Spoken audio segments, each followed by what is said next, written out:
Olá, seja bem-vindo ao podcast Você em Dia Saúde, produzido pela Bion Indústria Farmacêutica, que desenvolve biomedicamentos para pacientes com doenças crônicas no Brasil.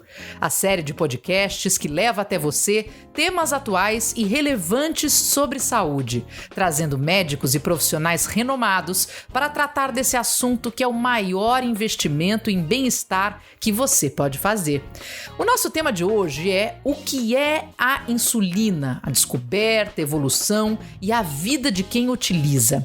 Temos abordado o tema aqui no nosso podcast, não só porque esse ano a gente comemora 100 anos do advento da insulina, mas também porque essa descoberta simplesmente mudou a vida dos pacientes, ou melhor, permitiu muito mais vida para os pacientes. E nós vamos explorar esse tema hoje aqui no podcast Você em Dia Saúde. Eu sou a Marina Machado e para nos conduzir por esse assunto, eu quero convidar a doutora Carla Mello, que ela é doutora em endocrinologia pela FMUSP, ela é médica colaboradora da equipe de diabetes do HC, da Faculdade de Medicina da USP, fundadora e diretora médica da Quasar Telemedicina GLIC, coordenadora do Departamento de Saúde Pública, Epidemiologia, Economia em Saúde e Advocacy da Sociedade Brasileira de Diabetes e também é portadora de diabetes tipo 1 há um tempo, né, doutora Carla? Tudo bem? Olá, Marina, tudo bem? Sim, há 46 anos. Eu gostei que logo no começo, assim, enquanto a gente não gravava, você bem pontuou, né? A insulina está fazendo 100 anos e você pegou quase metade desse tempo.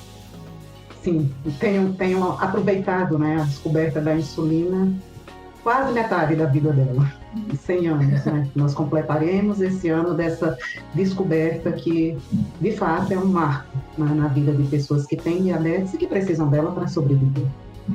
Então eu queria começar vasculhando a história, doutora Carla. Antes do advento da insulina, ser diabético podia ser uma sentença de morte, principalmente para as crianças, não? Sim, era uma sentença de morte, porque a insulina é o hormônio que o corpo de vocês, né, não o meu, produz. E produz para quê? Para colocar a glicose, que é o principal nutriente, alimento mesmo para a célula. A insulina tem esse papel importante de colocar a glicose dentro das células para que elas executem as suas funções, né, e mantenham a vida. Então, quem não produz essa insulina, antes do uso de insulina como medicamento, tinha que fazer dietas pobres em carboidratos, né, porque é o nutriente que mais aumenta a glicose no sangue, ingerir muita água, né, para meio que diluir essa glicose circulante, porque sem insulina a glicemia sobe muito. E sim, né, antes da insulina, ter diabetes do tipo 1 era uma sentença de morte. Bom, aí temos a descoberta da insulina, que foi esse marco memorável no tratamento do diabetes e rendeu à equipe dos estudiosos o Prêmio Nobel de Medicina e Fisiologia. A fim só de comentar para quem está ouvindo o podcast, né, a primeira insulina comercializada foi a regular.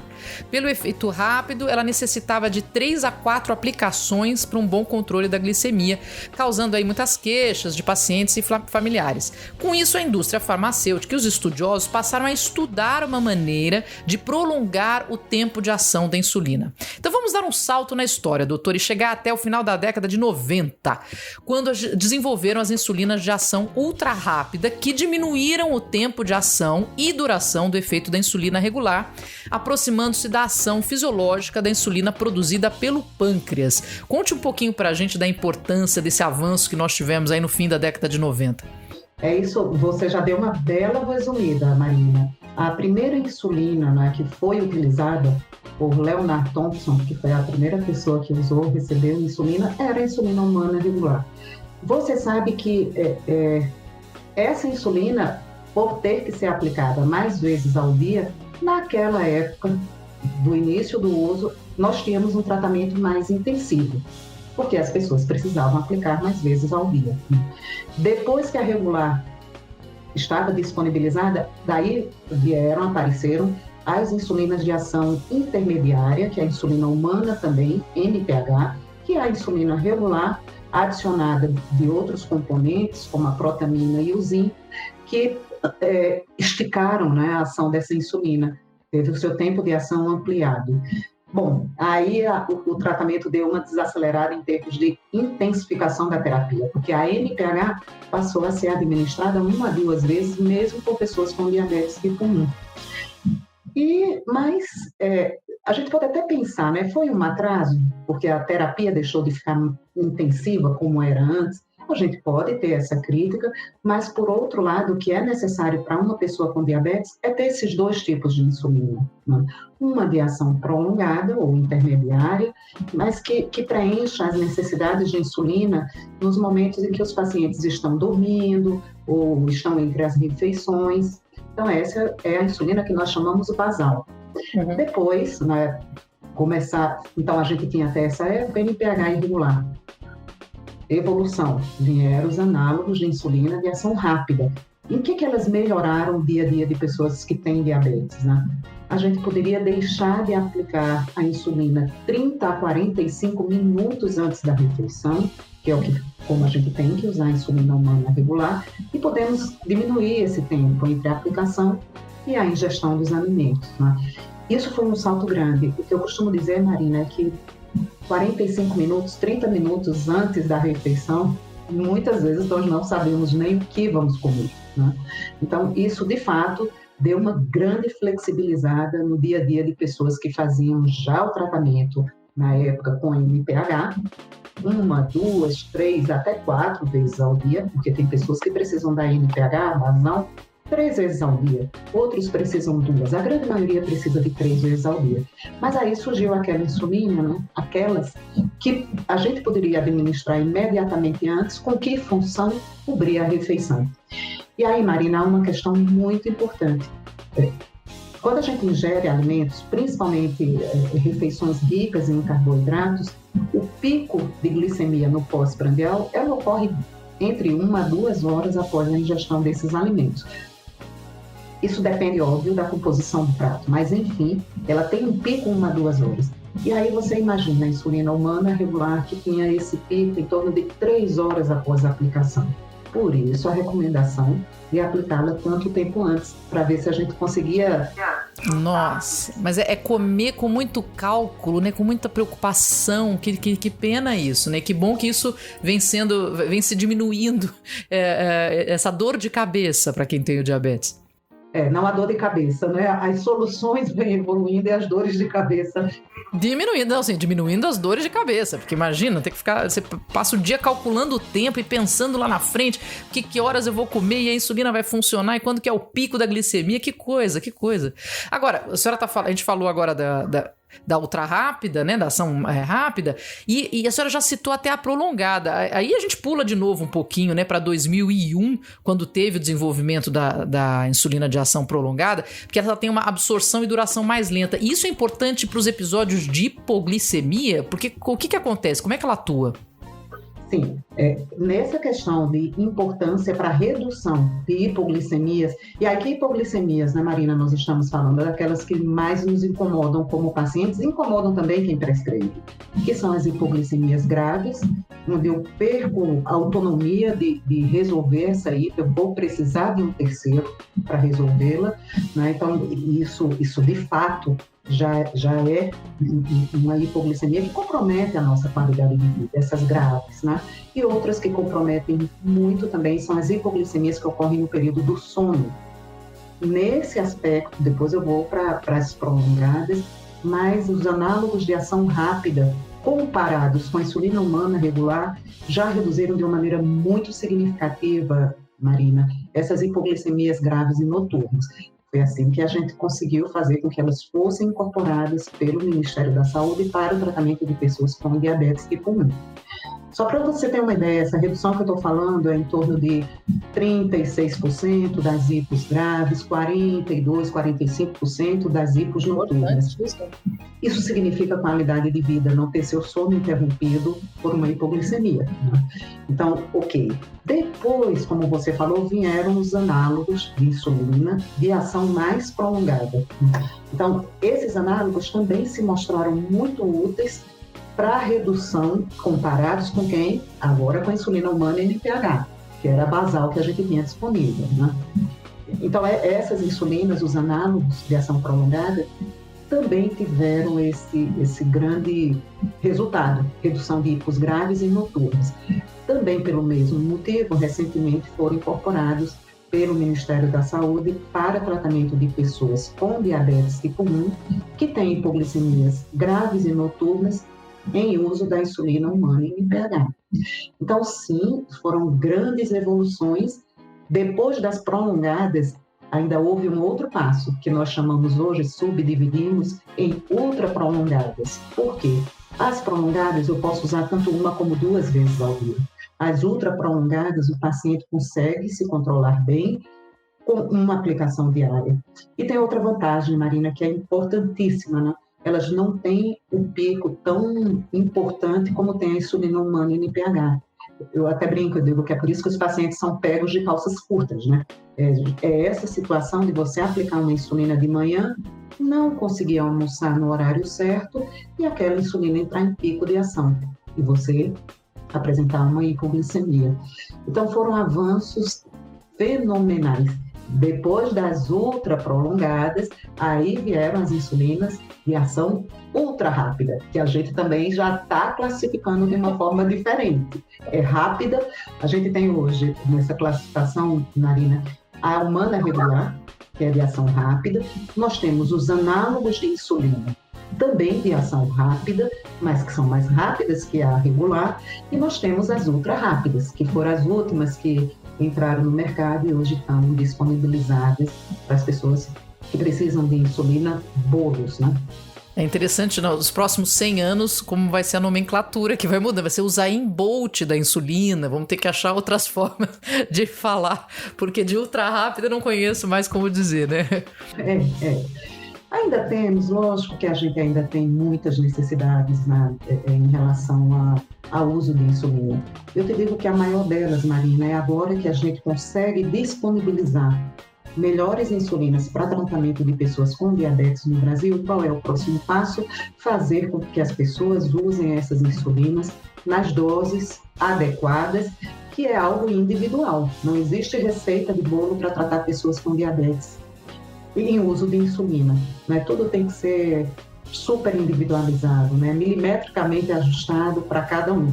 Mas aí, Marina, você percebe que é algo muito importante. O paciente precisa participar do seu tratamento.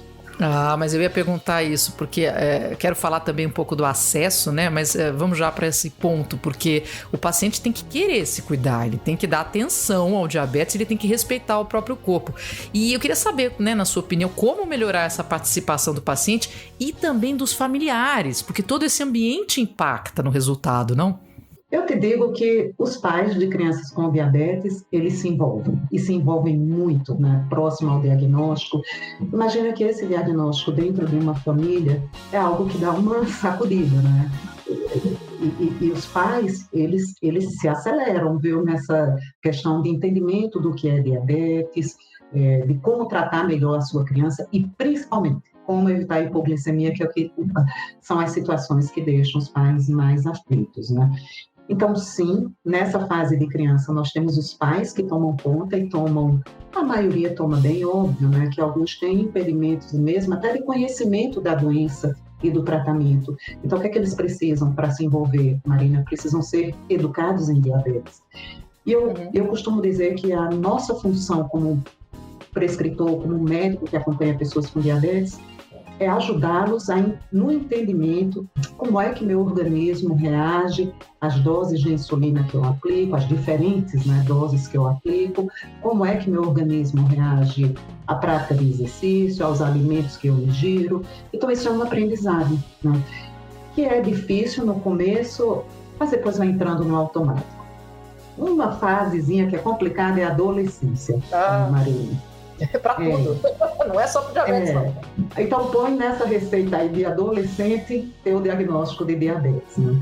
Essa é uma fase que já tem aumentos da glicemia pela puberdade em si, pelos hormônios secretados durante a puberdade, principalmente o hormônio do crescimento, né? Porque eles estão crescendo, e isso dá mais dificuldade na ação da insulina.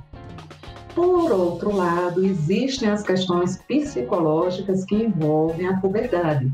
Então, é uma idade que a gente fica mais chateado de assumir diagnósticos como diabetes, é algo que a gente está tentando se firmar, né, na sociedade, entre os pares, e o diabetes é algo que é um detalhe, né? Isso que eu queria que as pessoas entendessem, o diabetes é um detalhe na nossa vida. Nós somos muito mais do que uma pessoa com diabetes. Nós somos profissionais, nós somos, enfim, esposas, maridos, mães, pais, pessoas que têm muito o que fazer, né? Eu acho que a gente vai dar uma outra guinada grande no tratamento agora com essas insulinas melhores disponíveis, quando a gente ampliar a educação em diabetes para todos, né, ou para quem quiser, pelo menos, isso esteja disponível.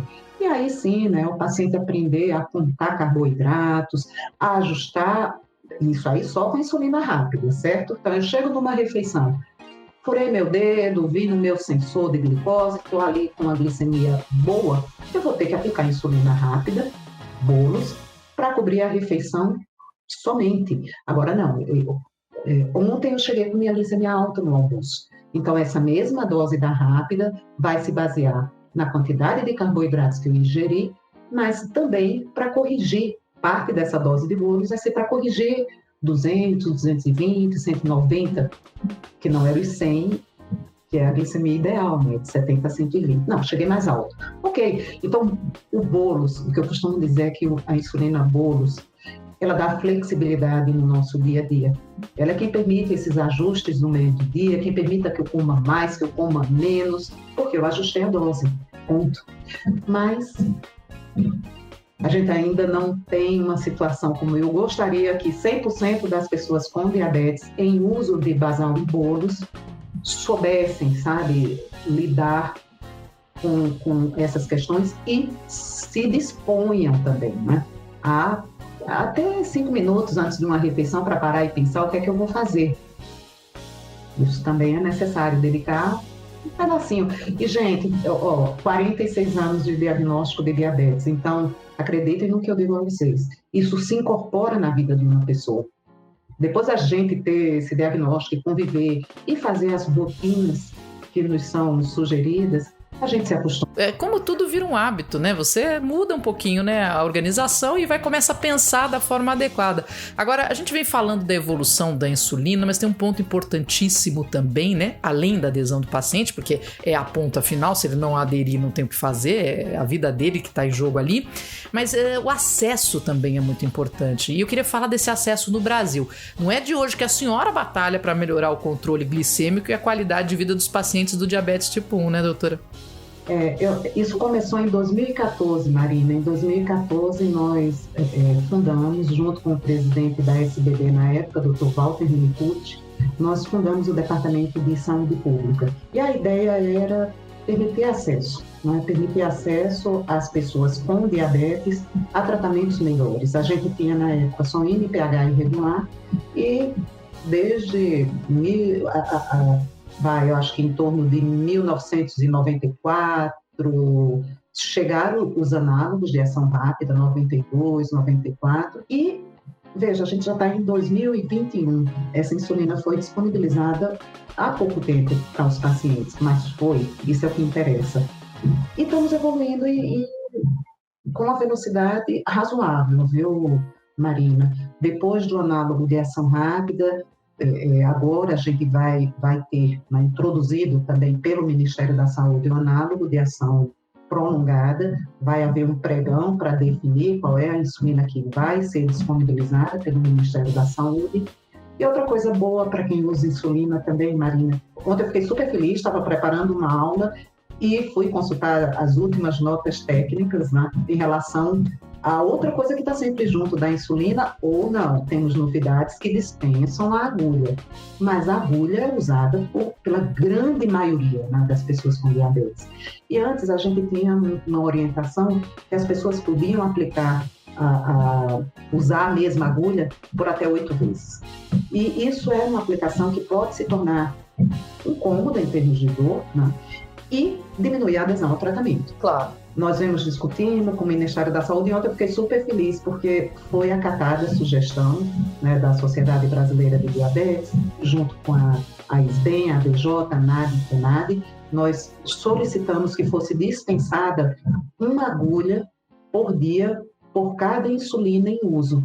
Então, se é usuário de NPH irregular, ou NPH em análogo rápido, ou, enfim, ele receberia 2 agulhas por dia, o que já vai, eu tenho certeza, melhorar muito a adesão ao tratamento, porque diminui o incômodo à aplicação. Então, nós temos tido ganhos, sim. Eu acho que a gente ainda tem outros ganhos, sabe, Marina? Por exemplo, a tecnologia já bateu a nossa porta.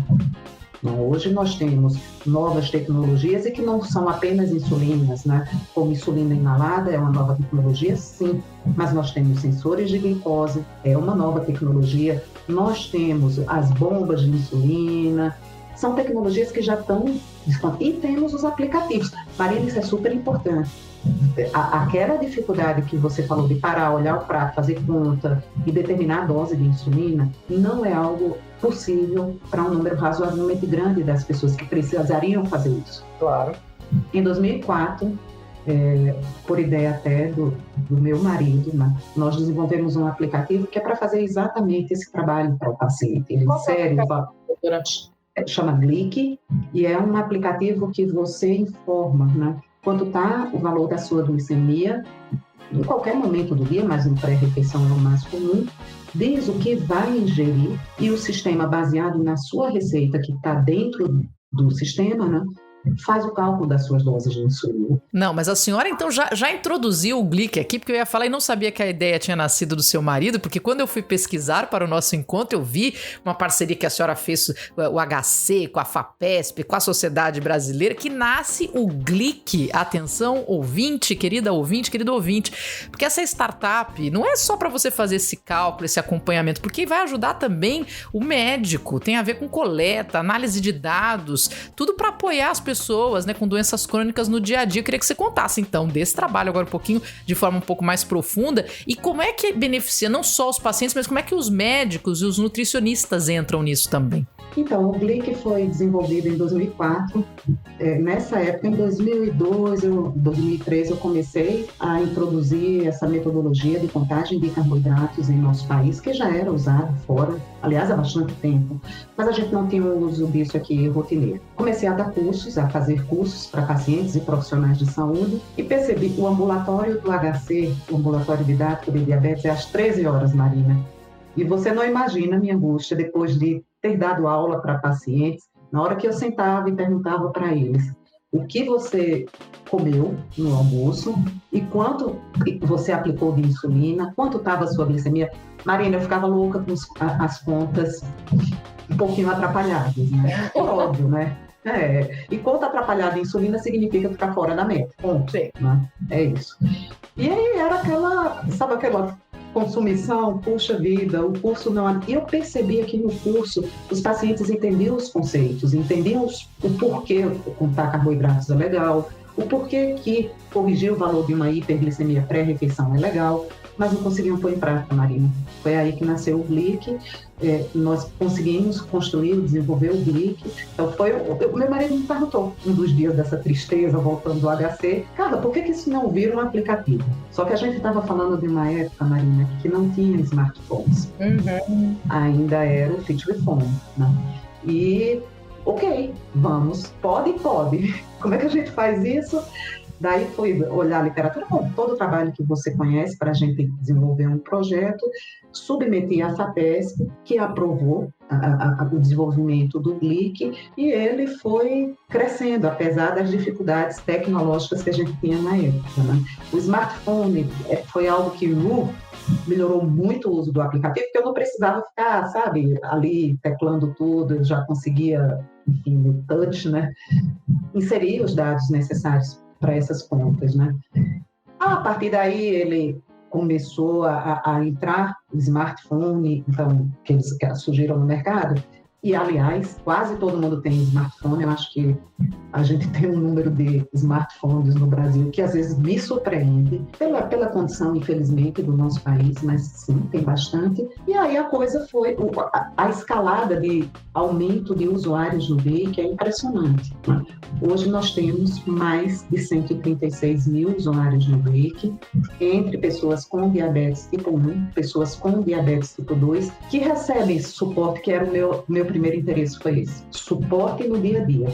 Só que com esse aumento de usuários, Marina, hoje o GLIC também é uma importante base de dados que pode acrescentar novos direcionamentos em termos de saúde pública, como é a resposta de tratamento das pessoas nas diversas faixas etárias, por sexo, por região do país. Então, hoje a gente consegue, né, dar esse diagnóstico com um número de pacientes bastante representativo. Tem mais tipo 1, viu, Marina, no GLIC, mais da metade, bem mais da metade, a gente está falando aí de uns 56, 50, 60% tipo 1, mas o número de tipo 2 vem subindo também. Então, hoje a gente tem ali em torno de 35% a 40% de pessoas com tipo 2. Muitas mães fazendo as continhas para os filhos, muitos adolescentes. Um dos grupos maiores, os grupos maiores são adolescentes e adultos jovens. Olha só. Que é uma turma mais complicadinha da gente tratar. Então, se a gente dá uma ferramenta, vê que eles usam, isso dá uma grande felicidade. E é importante a gente ter, né, essas informações sobre como está o diabetes no nosso país, Marina, até para a gente ter direcionamentos em políticas públicas, isso é importante. Claro, você tem que conhecer os seus pacientes, conhecer essa população para entender como ajudá-la, né? Agora eu queria falar um pouquinho, desmistificar uma coisa, né, doutora Carla? Porque a gente, no decorrer de 100 anos do advento da insulina, muito se aprendeu sobre o diabetes também.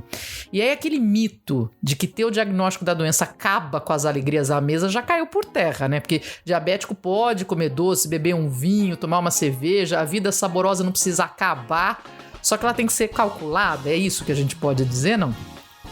Isso, e aí você tocou em pontos importantes, a cerveja e o doce. O doce aumenta a glicemia, ponto. Mas a moeda de troca é insulina. É aí que a gente vai calcular quanto tem de carboidrato nesse doce. E tem uma ideia também importante que tem que vir agregada à ingestão de doce. Lembrar que o doce é rápido, Marina. Se eu comer uma banana, se eu comer um doce, a glicemia sobe rapidinho. Fruta também é do mesmo jeito. Se eu ingerir um prato de uma refeição com arroz e feijão, a subida é mais tênue, é mais, sabe, não é aquela subida tão rápida e uma curva tão íngreme, né? O time de aplicação das insulinas também é importante. Não é a questão doces, frutas, saladas de frutas, enfim, que são todos carboidratos de absorção rápida. E o álcool, Marina, o álcool é algo que me traz preocupação. Esse ainda não está liberado. Eu até brinco, né? É aquela coisa mal resolvida. Porque é mais fácil a gente proibir do que ensinar. É fato, né? Então, você olhar para o paciente e dizer, não, você não pode beber, porque você pode ter uma hipoglicemia, e isso é fato. Então, eu queria chamar a atenção para a questão do álcool, Marina.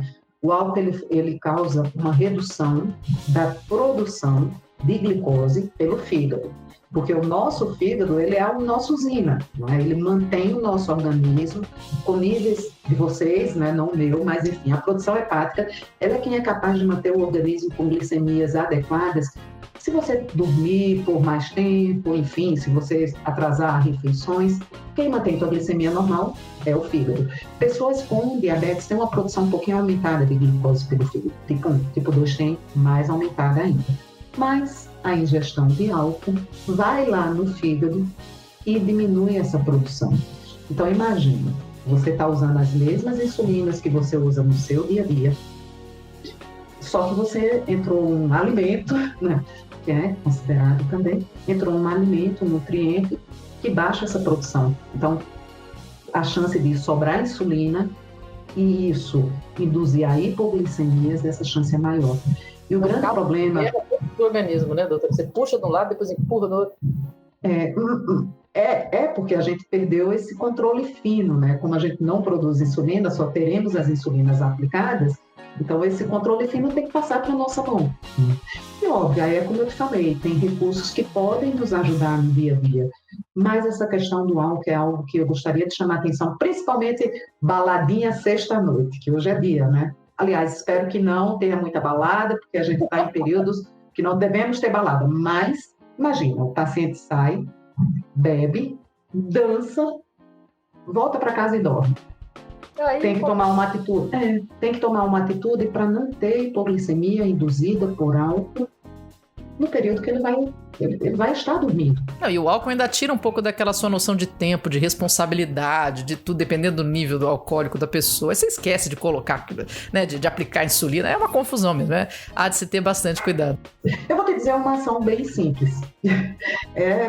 Olha a tua glicemia sempre, isso é mandatório, né? Por mais álcool que você tenha ingerido, isso é um hábito também, Marina. Se eu tomar vinho, se eu beber qualquer álcool, antes de dormir eu verifico minha glicemia. E tem mais. Ali eu já deixo perto algum suplemento com proteína, com um pouquinho de gordura, dentro do leite, que é para manter minha glicemia normal quando eu estou dormindo.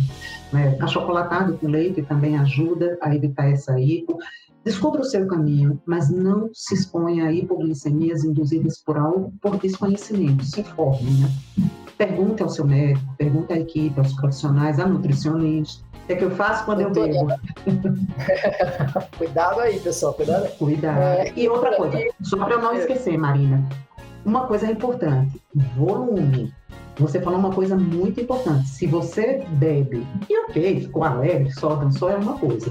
Mas se você bebe e esquece as obrigações da sua rotina, é outra. E tem uma coisa importantíssima. Se você está embriagado, o reconhecimento dos sintomas de hipoglicemia não vão acontecer. Você não vai ter esse reconhecimento. E você está dormindo. Então, gente, cuidado com o álcool. Verifiquem suas glicemias, entendam como é que seu organismo responde ao álcool e, principalmente, não exagerem nos volumes, né?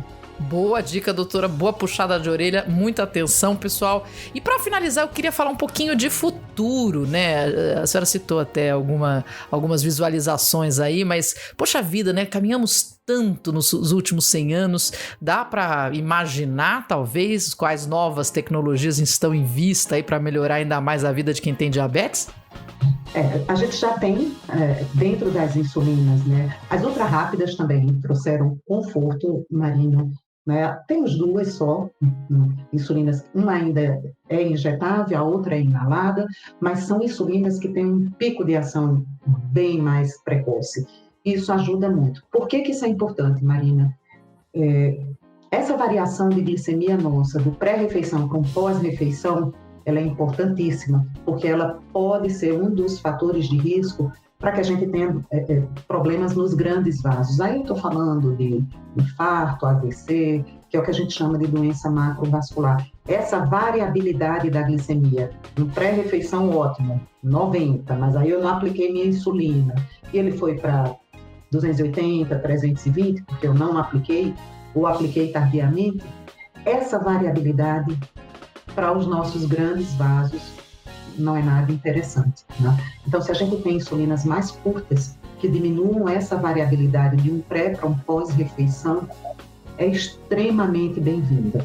E o outro ponto são essas evoluções que vão continuar. Marina, eu digo que acompanhar o diabetes a evolução do tratamento do diabetes nesses 46 anos, eu sou uma pessoa otimista e grata, né?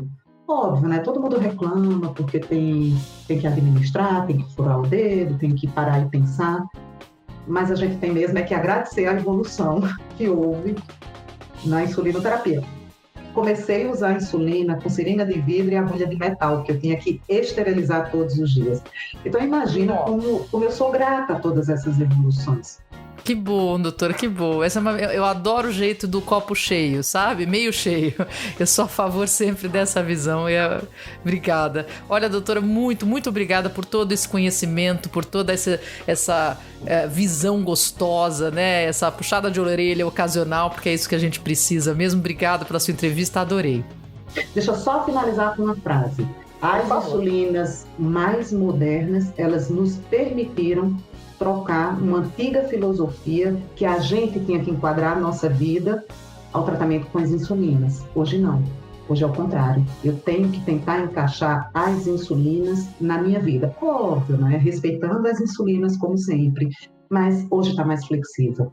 Vamos trocar essa filosofia. E um obrigado especial a você, nosso ouvinte. Eu tenho certeza que saímos deste encontro com muito mais conhecimento. E eu sempre digo que conhecimento é investimento na sua saúde. Este foi o podcast Você em Dia Saúde, produzido pela Bion Indústria Farmacêutica, que desenvolve biomedicamentos para pacientes com doenças crônicas no Brasil. E hoje tratamos do tema o que é a insulina, descoberta, evolução e a vida de quem utiliza. Eu sou a Marina Machado, te espero no próximo podcast. Não perca, porque vai ser muito bacana. Aguardo você! Ouça os episódios semanais de Você em Dia Saúde nos principais agregadores de podcast. Comente, avalie e compartilhe nas redes sociais. Bion, Vida à Ciência.